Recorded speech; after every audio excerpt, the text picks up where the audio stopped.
Hello भाई, नमस्कार। अगर जो अभी मेरे चैनल पर नए हैं तो चैनल को सब्सक्राइब जरूर करें, बेल आइकन को दबाना ना भूलें ताकि मैं जो भी वीडियो बनाऊं सबसे पहले आप तक पहुंचता रहे। तो इस वीडियो में हम आपको बताने वाले हैं कुछ ऐसे सेटिंग के बारे में जो कम ही लोगों को पता होगा। तो सेटिंग करने के लिए बिना टाइम गवाए हम सेटिंग को करते हैं स्टार्ट। तो सेटिंग करने के लिए सबसे पहले आपको सेटिंग ओपन कर लेना होगा।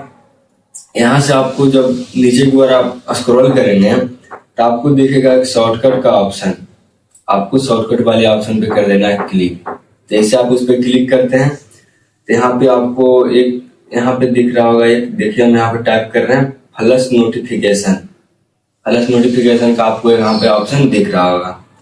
तो आपको वहाँ देखिएगा तो एक इनकमिंग कॉल यहाँ पे दिया रहेगा, incoming call message. Incoming call message क्या दिया हुआ है, जैसे कि आपका मैसेज आया तो आपका फ्लैश लाइट जलना चाहिए। तो आपको अगर जो मैसेज फ्लैश लाइट जलना चाहिए तो आप मैसेज पे ऑन कर सकते हैं। अगर जो आपका कॉल आता है इनकमिंग कॉल तो आपका फ्लैश लाइट जलना चाहिए। जैसे कि अंधेरा रहता है तो फ्लैश लाइट जलेगा तो आपको मोबाइल भी मिल सकता है, कहीं पर रखा रहेगा तब। तो अगर जो आपको इनकमिंग कॉल पे फ्लैश लाइट जलाना है या मैसेज पे जलाना है, या नीचे क्या दिया हुआ है इवेंट रिमाइंडर, मतलब कि दोनों में आप इसको ऑन करेगा, दोनों में आपका फ्लैश लाइट ऑन होगा कॉल या मैसेज आने पे। तो आपको इतना सेटिंग आपको कर लेना है। अगर जो आपको ऑन रखना है तो आप ऑन रख सकते हैं। तो यहाँ चले आते हैं हम बैक। बैक आने के बाद आपको यहाँ दिखेगा इजी टच का एक ऑप्शन। जैसे कि इजी टच का एक ऑप्शन आपको दिख जाएगा, आपको कर देना उस पर क्लिक। जैसे ही आप उस पर क्लिक करते हैं बहुत सारे ऑप्शन यहाँ पे आ जाएंगे। जैसे कि देखिए यहाँ पे क्या रहा, टैप एंड होल्ड का एक ऑप्शन यहाँ पे आपको देखने के लिए मिल जाएगा। टैप एंड होल्ड का एक ऑप्शन, यहाँ से हम चले जाते हैं बैक। यहाँ पे देखिए टैप एंड होल्ड का, टैप एंड होल्ड का एक ऑप्शन आपको देखने के लिए मिल जाएगा, आपको कर देना उस पर क्लिक। ये क्या है, अब यहाँ से आपको नीचे की ओर स्क्रॉल करना होगा। यहाँ आपको दिखेगा एक रिकॉर्डर का ऑप्शन। कहाँ दिख रहा, यहाँ आपको दिख जाएगा ये रिकॉर्डर का ऑप्शन, रिकॉर्डर ऑडियो। जैसे कि आप जो अपना मोबाइल में जो स्क्रीन रिकॉर्डिंग चालू करते हैं तो अगर जो आपका जो वॉइस है जो अच्छा से नहीं जा रहा है आपका स्क्रीन रिकॉर्डिंग में, तो उसको आप यहाँ से इस पे क्लिक करके आप यहाँ से सेव कर सकते हैं। तो इतना सेटिंग मेरा हो गया है। अब यहाँ चले आते हैं हम बैक। बैक आने के बाद अब यहाँ पे दिया हुआ स्मार्ट स्प्लिट यहाँ पे एक ऑप्शन दिखेगा, आपको कर देना उस पर क्लिक। जैसे हम उस पर क्लिक करते हैं यहाँ दूसरे नंबर वाले पे आपको कर देना है क्लिक।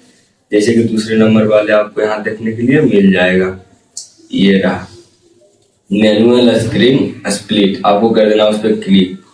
जैसे आप यहाँ पे क्लिक करते हैं तो आपको यहाँ पे क्या दिख रहा है, जैसे कि आप 3 फिंगर ऐसे कर रहे हैं तो आपका नीचे से भी एक मोबाइल ओपन हो रहा है। जैसे कि आप दो ऐप एक बार में यूज कर सकते हैं।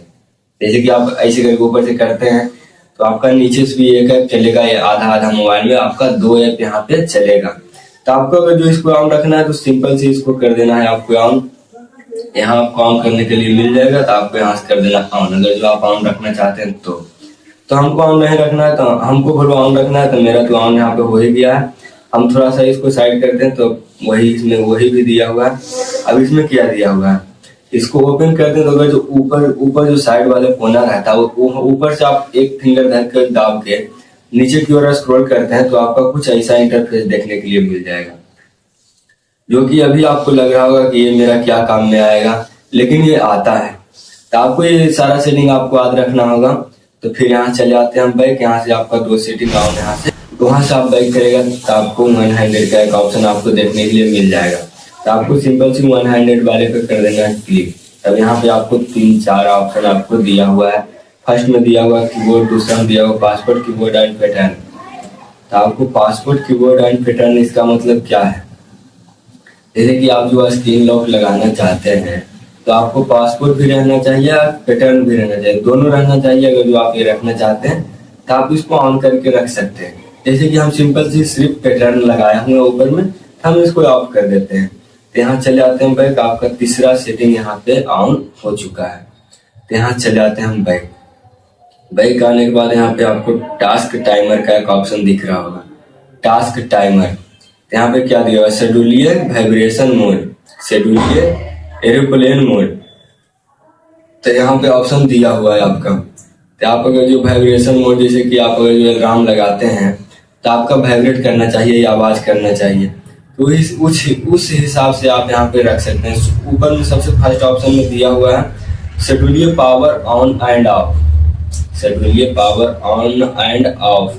जैसे कि आप अगर जो अलार्म लगा के भूल जाते हैं तो अलार्म जो रहता है कि जो आप जिस टाइम में आप सेट किए हैं उसके बाद भी 10 मिनट अगर जो हुआ आप अलार्म बंद नहीं किए, 10 मिनट के बाद फिर बजेगा, फिर 10 मिनट होगा फिर बजेगा। तो वही चीज यहाँ पे दिया हुआ है। अगर जो अलार्म यहाँ से आप टाइम यहाँ से आप सेट कर देते हैं, वो टाइम अगर जो आपका खत्म हो गया तो आपका अलार्म ऑटोमेटिक वहां से बंद हो जाएगा। आप फिर अगर जो वही टाइम कल हो गया आगे, जैसे कि 7 AM में आप लगाए हैं तो अभी 7 AM है, तो फिर कल 7 AM में वो आपका ऑटोमेटिक हो जाएगा। तो अगर जो आपको सेटिंग समझ में आ गया होगा तो कमेंट में जरूर बताइएगा। चैनल को सब्सक्राइब करना ना भूलें, बेल आइकन को तो जरूर दबाएं ताकि मैं जो वीडियो बनाऊं सबसे पहले आप तक पहुंचता रहे।